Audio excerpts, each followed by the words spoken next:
May hair ko. Love it. Hello boys and girls, Jack Logan here. Welcome to my daily vlog na hindi naman daily. Isa sa mga dahilan kung ba't hindi ako nakagawa ng video ngayon is because nagpapahayos ako ng ngipin sa UDC. Uy Dental Clinic by the way. Shoutout sa inyo. Kaya medyo nag-a-adjust pa yung ngipin ko kasi nilagyan nila ng temporary na ngipin. Kasi nagpagawa ko ng ng bridge. Yeah. Syempre bagong ambassador ako ngayon ng Uy Dental Clinic. Kaya maraming salamat po sa pagtitiwala nyo sa akin at pinagkakatiwala ko naman sa inyo ang aking bunganga. Kaya yan, hindi pa ako makapagsalita ng maayos. Yung S ko may pa. Hindi pa ako makapagsalita talaga. Kaya ngayon, gagawa tayo ng vlog. Kahit ganito yung pagpasensyaan nyo na kung sakaling ganito yung boses ko. So, gagawa tayo ng vlog. Tatawa talaga ako sa boses ko. Buisit. Anyway, so today, re-reviewin natin yung binigay sa akin na welcome kit ng UDC. Dahil bilang bago nilang ambassador ngayon, isa ako sa mga maghahatid ng mga discount. Wala talaga akong FF. Isa ako sa mga maghahatid sa kanila ng mga discount para sa mga bagong customers ng UDC. So again pagpasensyaan nyo na wala akong S ngayon.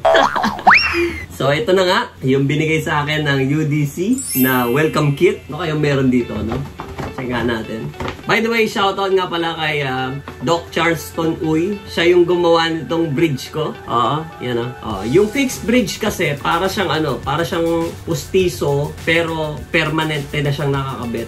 Kasi may mga postiso 'di ba na natatanggal. So yung sa akin, yung ginawa ng UDC is parang na siya, naka-fix na yung mga ngipin. And yung nakakabit sa akin ngayon, yung kinabit ni Doc Charleston Uy, parang pa lang siya, temporary pa lang siya ng ngipin. Hindi pa 'to yung actual. Kaya medyo mag-a-adjust pa. Actually may mga pangingilo pa ako nararamdaman kasi dito sa gilid ganun. And sabi nila normal daw yun pag temporary pa lang yung ngipin. So siguro pag mga permanent na yan, hindi na siya kikirot or mangingilo. So shout out kay Doc Charleston Uy. Shout out din sa mga doctors natin dyan. And sa lahat ng mga staff ng UDC. Kay Isa, hi Isa, thank you so much. Si Isang laging nag-a-arrange ng mga meetings ko doon So, yan. So, yung mga binigay sa akin ng UDC, naku, uy, grabe naman. Diba? Ano to? Fresh Mint Toothpaste. Nax! With fluoride and calcium. Mga mga mga ngipin friendly na mga product. Alright. Ano ba to? Oy, mouthwash. Oy, kailangan ko yan. Para mabangong gininga. Amazing. Ito. Cura Prox Ultra Soft Toothbrush. Alright, lupit nito. Premium Oral Care. Natin ito. Ito na bago kong toothbrush ngayon. Alright, I like this. And, Dental Floss Picks. Ang tagal ng tinga. Siyempre, ito. Ito, pinaka-hardcore. Ito, pinaka-favorite ko sa lahat. Waterpik Water Flosser. di ba? Ano siya, para siyang floss, pero pang, tubig yung gagamitin. So, instead na toothpick or yung regular na floss, ito tubig. Makikita natin ngayon kung paano ito gamitin. Here we go. Okay, so ito yung water flosser. In-assemble ko na. Lalagyan ng purified water, syempre, yung ilalagay dito. So basically, para siyang hose na magbubuga siya ng malakas na tubig. May battery rin siya. So bubugahan niya ng malakas na tubig yung bibig mo. Tatanggalin niya lahat ng mga tinga-tinga sa loob. Basically, yun yung purpose niya. So, kinakabahan pa ako anong pakiramdam pag ginamit nito. First time ko lang ito gagamitin, mga kaibigan. So, susubo mo lang siya, kasi tatapat mo lang siya sa mga lugar na meron kang tinga. Ganun lang siya ka-basic. So, subukan natin, mga kaibigan. Ito na. Nakaka-excite to. Medyo matindi pala siya. Matindi pala yung bunga, mga kaibigan. So, kagando mo lang. So basically, parang minamassage ng tubig yung gilagid mo tsaka yung ngipin mo. Ganun yung purpose niya. Parang gumaganon siya. Parang may parang jackhammer na gawa sa tubig. Yung mga kasingit-singitan ng ngipin. Ang ganda nito Yung mga kasingit-singitan ng ngipin mo, kaya niya abutin. Tama-tama may tinga ko dito sa dulo.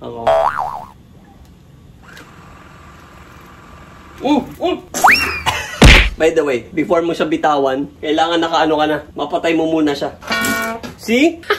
Tanggal ko yung tinga ko. Ano magandang ilagay dito? Baka ano? Siguro maganda rito lagay mouthwash, no? Ano to? Last na. Oh, ha? Amazing!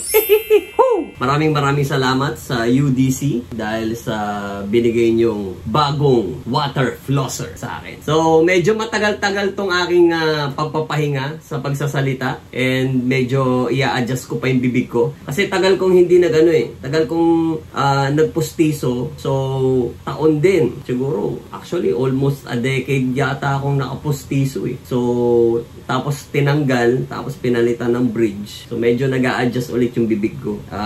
Parang ano na to, parang balik therapy ako ngayon. Kaya hindi muna ako makagawa ng mga video ngayon, tsaka mga real talk. Kasi talagang yung S ko ngayon sira. Natatawa ako sa tunog ng S ko Tulo pa yung laway ko.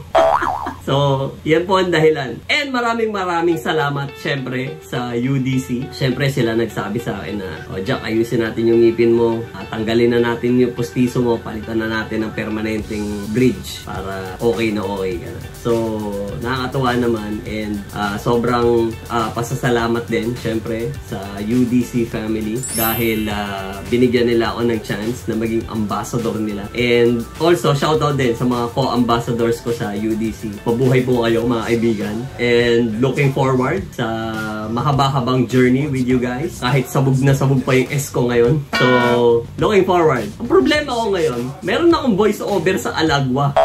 Na hindi ko magawa-gawa ngayon. But anyways, looking forward. Baka maayos ko. O, sa lahat ng mga pupunta sa UDC branches, particularly dito sa Metro Manila, ayan, maraming salamat po sa inyo. Don't forget to use the code UDCJack10. Yan po ang gamitin yung code. Every time pupunta kayo sa UDC, present nyo yung code na yan at makaka-avail kayo ng 10% on select services nila sa UDC Dental Clinic. Okay? So again, maraming salamat sa UDC Dental Clinic at sa lahat ng mga doctors, lahat ng mga dentists na nag-eye sa akin. Pasensya na kayo. Sabog na sabog pa yung aking bibig ngayon. But I look forward to yung permanent na talaga na ikabit na yung bago kong ngipin. Looking forward ako ron. Jack Logan here. See you guys later.